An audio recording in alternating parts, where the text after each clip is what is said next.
Bonsoir à tous et merci de nous rejoindre dans l'info continue ce lundi 4 mai 2026. L'actualité nationale avec la célébration hier de la journée mondiale de la liberté de la presse.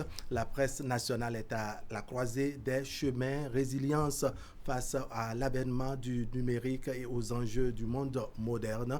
N'est-ce pas le classement de Reporters sans frontières, la santé donc de notre corporation, on l'évoque aujourd'hui avec ce septennat qui va démarrer très bientôt et ses réalités également. La presse nationale devra y faire face. On est en plateau entre confrères. Ama Videgla, bonsoir. Bonsoir Wahab, bonsoir à tous. Vous êtes en face de Yedafou Kouchemin, bonsoir. Oui, bonsoir Wahab, bonsoir Armand. Alors vous êtes également bonsoir. Journaliste, spécialiste des questions d'économie. Merci de vous être montré disponible. Armand Videgla, on a suffisamment parlé des autres corporations. Ce soir, on se propose de parler un peu de nous-mêmes, même si d'une façon ou d'une autre, on dira que nous sommes comme les cordonniers mal chaussés. Il y a la célébration hier de la journée mondiale de la liberté de la presse. Quel regard portez-vous sur la presse béninoise à l'heure actuelle? Ben, écoutez, je suis un tout petit peu gêné qu'on puisse ramener le débat sur toute une corporation sur un plateau de télévision, même si le plateau est animé par des journalistes. D'accord. Et je pense que les vrais problèmes sont à gérer à un certain niveau, mais il va falloir essayer de déblayer le terrain pour certaines choses. D'accord. Pour ce qui concerne le classement de RSF, Reporters sans frontières, je crois que c'est un point de vue de l'extérieur et il est très aisé et il est très apprécié que votre métier ou notre métier soit vu de l'extérieur. Et quel que soit ce que vous faites, si un point de vue extérieur très avisé vous fait des remarques, vous devez quand même prendre les remarques en compte. Et moi, je prends les remarques de RSF en compte. Je crois que tous les acteurs prennent ça en compte. Pour ce qui concerne la dégringolade, je crois que c'est une tradition depuis plusieurs années. Nous n'allons pas, nous n'allons pas traîner sur ces genres de sujets. Le rapport est là. Tout le monde est là pour jeter un coup d'œil sur le rapport. Les professionnels savent ce qu'il y a à faire. C'est-à-dire que ceux qui sont en activité savent ce qu'il y a à faire. Ceux qui sont dans les centres de formation savent ce qu'il y a à faire. Et c'est de là que je voudrais qu'on essaye de discuter un tout petit peu. C'est-à-dire que, hormis tout ce classement, est-ce que ce classement nous ramène, que nous travaillons et qu'on parle beaucoup sur le plan économique, notamment cette denrée qui est l'information, une denrée périssable comme la tomate, comme tout autre. En tout cas, au moulin de la presse, l'information, c'est un détail non négligeable. Voilà. Et puis la formation, la formation qui est très des professionnels en question. Oui. Voilà. Alors, Yedafou, qu'est-ce que vous en pensez, cette célébration de la journée mondiale de la liberté de la presse? D'abord, c'est une journée de réflexion autour des enjeux du métier qui est le journalisme. De l'environnement, donc de l'écosystème dans lequel nous évoluons actuellement, qui est en pleine mutation. Est-ce que, lorsque on ramène cela au Bénin, quelle évolution nous notons? Avec RSF a l'habitude, à cette occasion, de publier son rapport, qui n'est qu'un regard porté sur le métier que nous exerçons et interpelle par ce biais, donc par ce classement, les différents acteurs. Que sont d'abord les journalistes, en premier lieu, les gouvernants, donc les politiques, mais également les auditeurs, les téléspectateurs et puis les lecteurs. C'est ça. Parce que c'est l'ensemble là qui forme l'écosystème. Et lorsque l'écosystème, ou du moins lorsque le métier, avec ce qu'on a observé là, une dégringolade où le Bénin n'a eu qu'un score de 47,39% et pour cette année 2026, alors qu'en 2025, on était à 53,60%. Lorsque vous faites la différence, ça fait quand même 7,21 points de chute, et ce qui devrait interpeller. Et lorsque on rentre dans les détails, on se rend compte que tout le monde est responsable, autant les gouvernants, autant les acteurs, donc les journalistes, les patrons de presse et autres, tout le monde est responsable de cette chute-là, et nous devrons prendre conscience. D'accord, nous devrons prendre conscience. Mais est-ce que cette journée, cette célébration de la journée mondiale de la liberté de la presse ne nous amène pas effectivement à nous poser les vraies questions, n'est-ce pas, sur le métier lui-même, sur son avenir avec l'avènement du numérique, les autres réalités, d'abord la formation des professionnels des médias? Oui, je suis tout à fait d'accord. Oui. Je suis tout à fait d'accord. Soit nous commençons par le modèle économique. Oui. D'abord, ce qui est, je vais dire, le talon d'Achille de ce métier, qu'est le métier de l'information, c'est que l'information est une denrée publique. Publique. Ouais. Tout le monde a droit à l'information.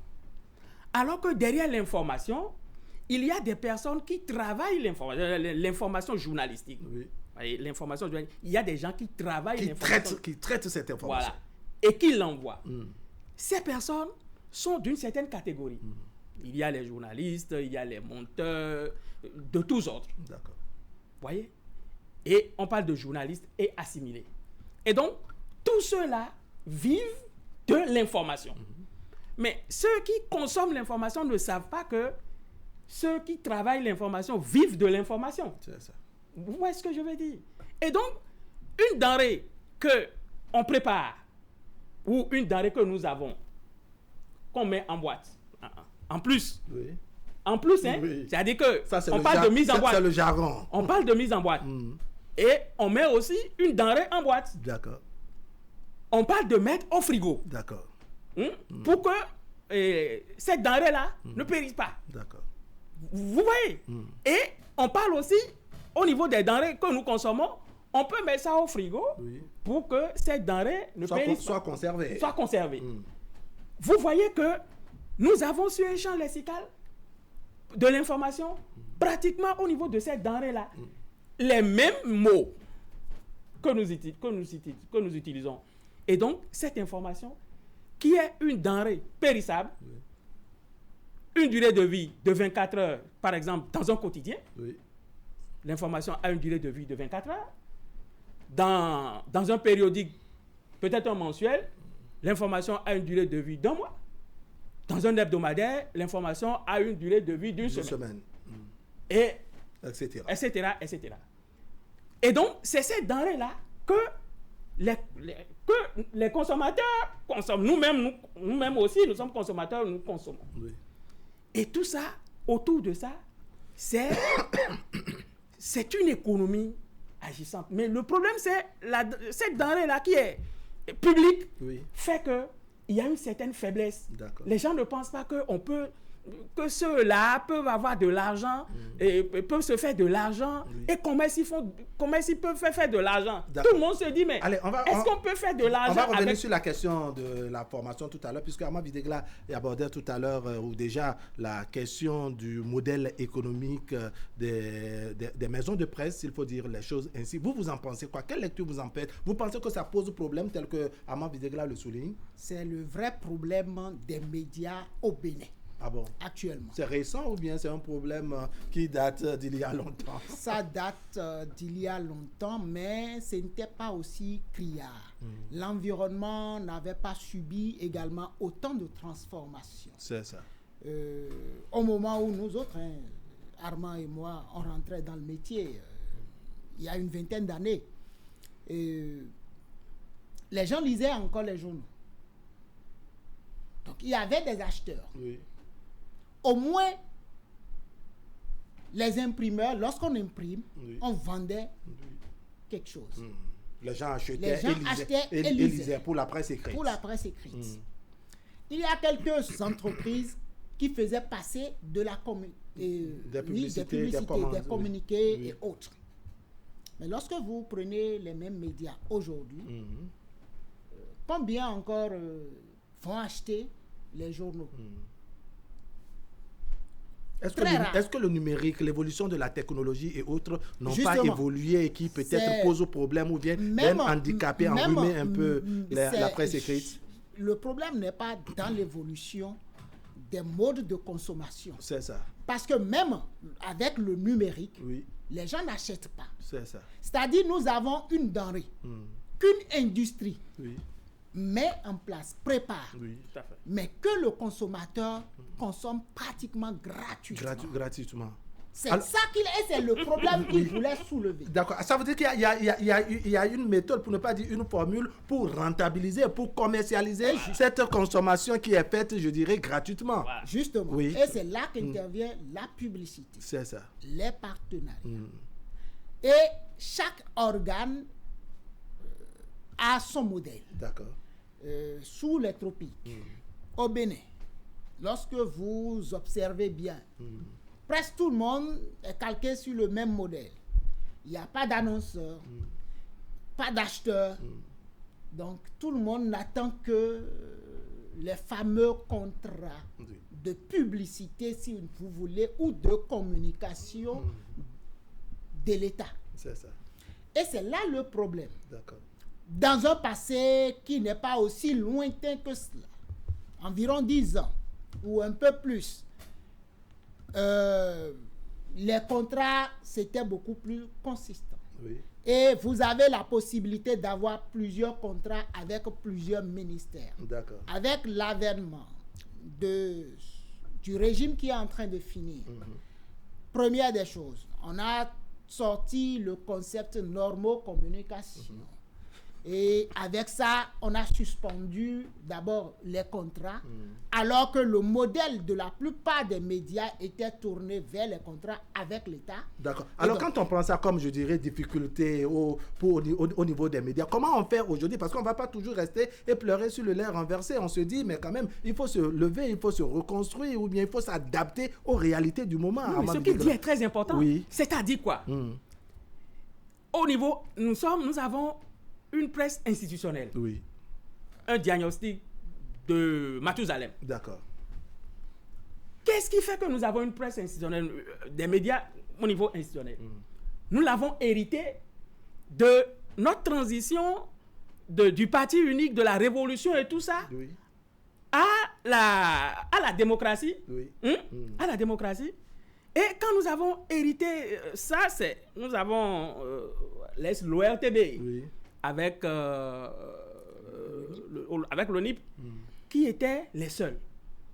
Vous voyez? Bon. Et puis après, nous avons fait la transition. D'accord. En faisant la transition, nous sommes collés, les médias se sont collés au modèle institutionnel. D'accord. Et donc, l'État est devenu le gros pourvoyeur de fonds. D'accord. Alors jusqu'à aujourd'hui. D'accord. Alors, comme on le reconnaît, n'est-ce pas, et comme le soulignait tout à l'heure Yadafou, n'est-ce pas, quand on reconnaît que vraiment ces 10 dernières années, les choses ont vraiment changé, il y a eu une forme de réajustement par rapport au passé. Est-ce que les professionnels des médias, les maisons de presse ne doivent pas tirer les conséquences qu'il faut et se dire, écoutez, repositionnons-nous, réajustons-nous, pour ne pas dire, essayons de nous adapter aux réalités du moment pour que vraiment la presse se porte bien, en tout cas sur le point économique au niveau de la boîte. D'où la question de la formation. Oui. Un point, c'est-à-dire que le journal n'est pas forcément un manager. Oui.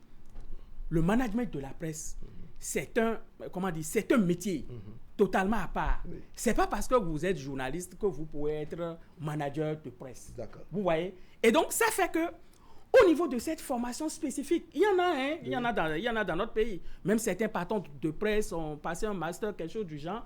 Mais il y a un problème à gérer à ce niveau-là du management des médias. Et donc, nous avons un vide qui est créé au niveau des managers. Nous n'avons pas de managers totalement pointus. Et c'est quand nous aurons de managers totalement pointus qui vont travailler sur qui vont travailler sur des entreprises et de vraies entreprises. Vous voyez, de vraies entreprises. Parce que là aussi, il y a un problème. Nous avons hérité aussi, et il faut le dire, nous sommes passés du régime déclaratif à un régime de société. D'accord. À un régime de société. Et le régime de société pour la presse écrite a démarré, je vais dire, pratiquement en 2015, parce que c'est en 2015 que nous avons eu la loi. Mais avant cela, il y avait des gens déjà qui avaient déjà créé leur agence de presse, dont l'une des activités est la presse. C'est ça. Vous voyez, une agence de communication. Visuellement, l'héritage dont vous parlez, c'est un héritage bien lourd. C'est un héritage lourd qu'il faut. Je vous sens vouloir réagir. Je vous sens vouloir réagir sur cet aspect. Oui, en termes de comment faire, perspective, d'abord, c'est la réflexion. Oui, sur les questions économiques de la presse. Sur les questions économiques de la presse. D'abord, nous constatons qu'il n'y a pas de véritable grand groupe de presse au Bénin. C'est ça. Ce que nous appelons groupe de presse au Bénin, c'est peut-être une rédaction. C'est-à-dire, quand je dis rédaction, là, c'est un desk à côté.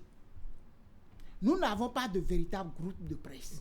D'abord, le marché est étriqué et nous avons plus d'offres que de demandes. C'est ça. Et la réflexion devrait tourner autour d'abord de cela.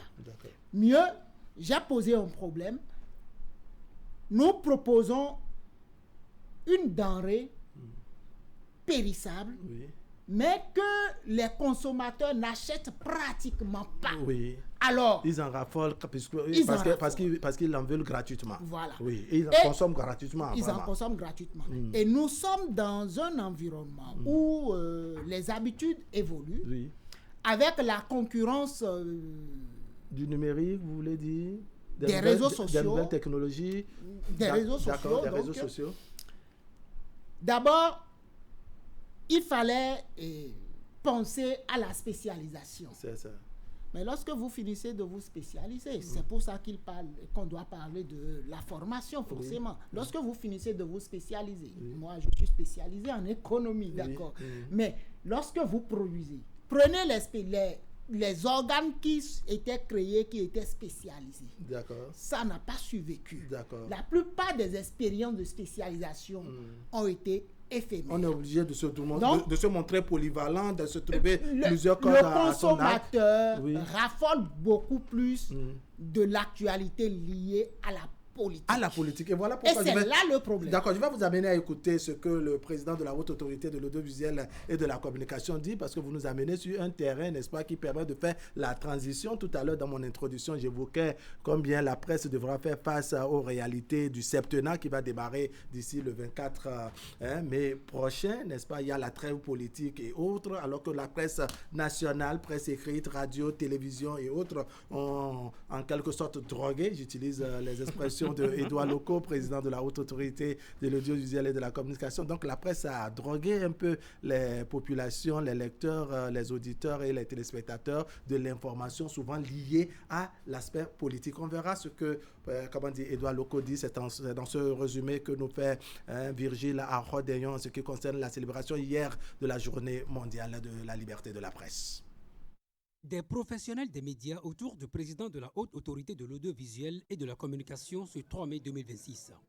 C'est la 33e édition de la Journée mondiale de la liberté de la presse, occasion pour les journalistes de faire une pause, le temps de réfléchir de façon approfondie sur l'avenir de leur corporation, dans un contexte marqué par 10 ans au cours desquels le secteur des médias a été sérieusement éprouvé par le pouvoir politique.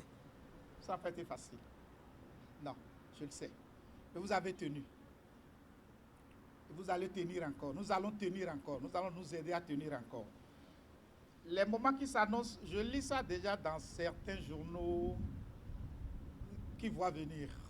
Les moments qui s'annoncent seront encore plus éprouvants, a laissé entendre Édouard Locaux. Le fonctionnement des médias est d'autant plus dépendant de la politique que la trêve que le Bénin s'est désormais imposée sera très contraignante pour les organes de presse. Avec la trêve politique, est-ce qu'il n'y a pas une obligation désormais pour l'État de mieux accompagner les médias? Parce que c'est vrai, ce n'était pas une bonne idée, mais nous avons drogué notre public, notre auditoire à la polémique politique et politicienne. C'est ça qui marche. Nous n'avons pas habitué notre auditoire, notre lectorat à ce qui se passe, à ce qui est essentiel, mais aux polémiques. La politique a été pour une bonne part notre fonds de commerce. Ce fonds de commerce qu'on veut geler, comment nous allons faire? Le président de la Haute Autorité de l'Audiovisuel et de la Communication n'entend pas laisser les professionnels des médias se substituer aux politiques.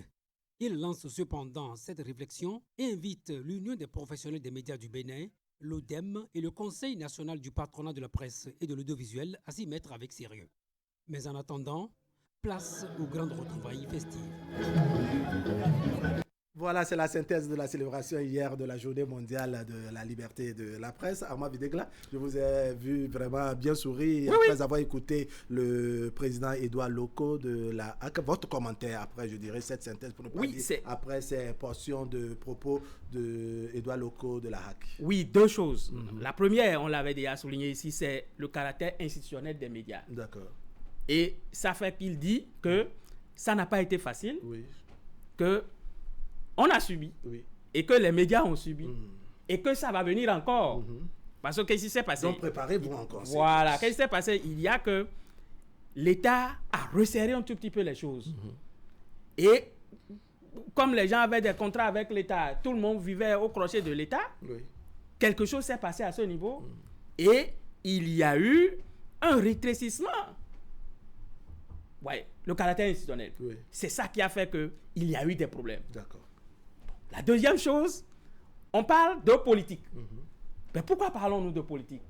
Si ce n'est pas un héritage, on ne peut pas perpétuer. Cela veut dire qu'on est parti de quelque part. Et pour rompre, soit nous faisons la rupture avec force, soit nous faisons la rupture modérée. D'accord. Et comme il le dit, il dit que l'État doit accompagner parce qu'il y a la trêve politique. Mais la trêve politique, ce n'est pas nous. La trêve politique, ce n'est pas les médias. Mais si c'est à cause de la trêve politique que vous ne voulez pas, que vous ne pouvez pas m'inviter, ce n'est pas un problème. Mais non, mais la presse, la trêve politique doit faire que, par exemple, notre émission, l'info continue, doit encore parler politique, même plus. D'accord. Parce que ce soit la politique ou que ce soit l'économie, c'est transversal. C'est ça. Vous voyez, c'est transversal. Et donc, si les hommes politiques se sont entendus pour dire nous décrétons une trêve, les hommes politiques gèrent leur trêve. D'accord. Moi, par exemple, je ne me substitue jamais à un homme politique puisque je ne fais pas partie d'un parti politique. D'accord. Mais est-ce que ce n'est pas vraiment ce que dit le président Édouard Loko, c'est-à-dire éviter que la presse, n'est-ce pas, ou les professionnels des médias se substituent, n'est-ce pas, au parti politique? Oui, mais... Est-ce que ça veut dire forcément qu'il ne faut pas évoquer les questions politiques ou l'actualité politique? Pas du tout. Moi, je ne pense pas du tout. Sinon, on tuerait les médias. D'accord. Sinon, on tuerait les médias. Il y a tellement d'angles au niveau politique à gérer que de parler de Pierre a dit ceci, Paul a dit ceci. Et je vous ai dit la dernière fois que la trêve est fragile. D'accord. Alors, il y a la question de la trêve politique et les médias, n'est-ce pas, qui devront faire face à cette réalité qui va démarrer très bientôt à partir du 24 mai, comme je l'ai maintes fois rappelé sur ce plateau. On doit, comme on dit, faire avec. Édouard Loko l'annonce, ça passe plus ou moins, subtilement ou de façon presque inattendue, mais on se dit, il y a que la presse devrait se repositionner sur cette question de la trêve politique. Le vrai problème, nous avons hérité d'une presse, vous m'excuserez peut-être le thème, mais qui colporte généralement les politiques. C'est ça. Donc nous répétons ou nous suivons les politiques. C'est pour cela que le président de la HAC nous met en garde comme quoi il ne faut pas que les politiques restent derrière et nous mettent en avant. Mais sinon en réalité, la trêve, c'est-à-dire que ça ne soit pas comme une masque que portent les politiques. Les politiques, c'est-à-dire les journalistes sont comme les masques. Quand le masque tombe et quand on tourne derrière, on voit que ce sont les politiques qui sont... D'accord. Mais Wahab, toutes mes excuses, mais les politiques n'ont jamais été responsables dans ce pays. C'est ça. Jamais. Les politiques n'ont jamais été responsables dans ce pays. Responsables pour dire quoi? Qu'ils ne s'assument pas, c'est ça? Mais les politiques ne se sont jamais assumés. Mais le président de la HAC, il a été journaliste, non? Il a d'organes, non? Même jusqu'à aujourd'hui, même s'il ne le gère pas, il a d'organes. Comment dire, les archives existent pour d'autres organes qui ne sont plus chauds là dans le pays, qui ne sont plus là, qui ne paraissent plus. Mais ça existe. Ça veut dire qu'il y a un héritage lourd. D'accord. Et il y a un héritage lourd. Oui. Maintenant, est-ce qu'il faut trimballer, je dirais, cet héritage de façon métallique, sans le diluer, sans tenir compte du fait qu'on a de nouveaux défis, qu'on a de nouveaux enjeux?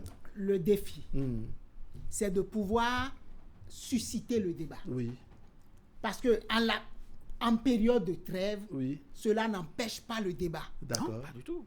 Les préoccupations des populations sont là. Oui, ce qui sous-entend que susciter le débat ne veut pas dire qu'on joue les politiciens. On ne joue pas les politiques. Merci. Mais on doit animer le débat. Oui. On doit susciter le débat. Le défi qui se présente à nous, et vous le savez tous, lorsque nous allons solliciter ces mêmes personnes-là pour leur dire maintenant voici, qu'est-ce que vous pensez? Ils vous diront en off, mais dès que vous allumez caméra, micro, ils vous disent ils ne parlent pas. C'est ça. Et que vous pouvez exploiter ce qu'ils vous ont dit en off. Et avancer la question de la trêve. Voilà. La question de et la trêve. donc, comme ça, ils nous mettent devant, ils nous disent des choses que nous allons porter. Alors que dans le fond, allez, on entend un peu geler, parce que le temps est passé, on entend un peu geler ce fonds de commerce, n'est-ce pas, qui a toujours été celui des médias, celui des médias, n'est-ce pas, ce fonds de commerce plus ou moins politique, en tout cas si on s'en tient à ce qu'a lâché un peu Edouard. Non, le président de la, il en sait quelque chose. D'accord, alors comment on règle ça? Est-ce que les médias de façon globale ne sont pas prévenus, ne suivent pas l'actualité et ne devront vraiment pas en tenir compte, j'insiste là-dessus, pour se réajuster, se réadapter, n'est-ce pas, à ces réalités du moment? Oui, puisque nous avons des contingents de temps, vous savez ce qui va se passer. Que les médias doivent essayer effectivement de se réinventer. Le problème ne se pose pas. D'accord.